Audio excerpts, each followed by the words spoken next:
Est-ce que vous pensez que la vidéo est plutôt, ou doit être les deux, un outil de surveillance ou un outil aussi de perfectionnement?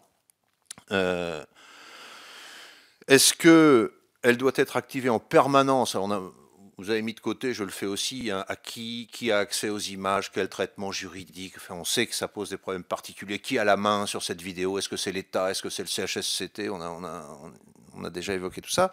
Mais surtout, est-ce que ça doit être nécessairement continu ou est-ce que ça doit être installé de façon continue et déclenché de façon stochastique en sachant qu'on peut être contrôlé à tout moment? Enfin, voilà.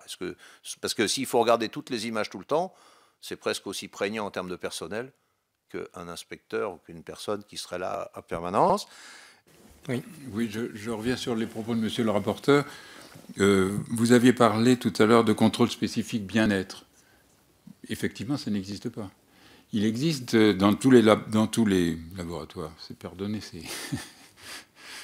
une contamination professionnelle. Dans tous les abattoirs, il y a la présence de vétérinaires inspecteurs, mais ils sont essentiellement occupés à la vérification de qualité des viandes. Et leur rôle principal, c'est de mettre le tampon final certifiant que telle ou telle carcasse est bonne. En principe, ils devraient aussi s'occuper des postes avant la mort. Mais ils n'ont pas apparemment le temps de tout faire. En tous les cas, ils ne s'occupent pas de ce qui se passe avant.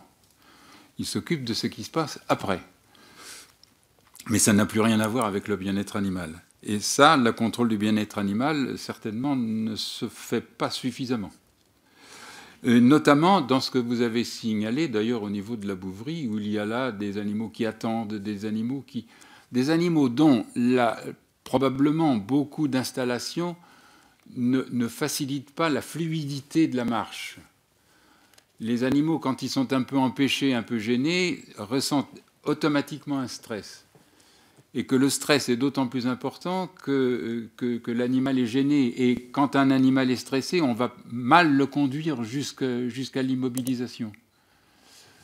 C'est là aussi un moment de l'abattage, parce que c'est à l'avant, mais ça fait partie de la mise à mort, qui devrait être largement amélioré.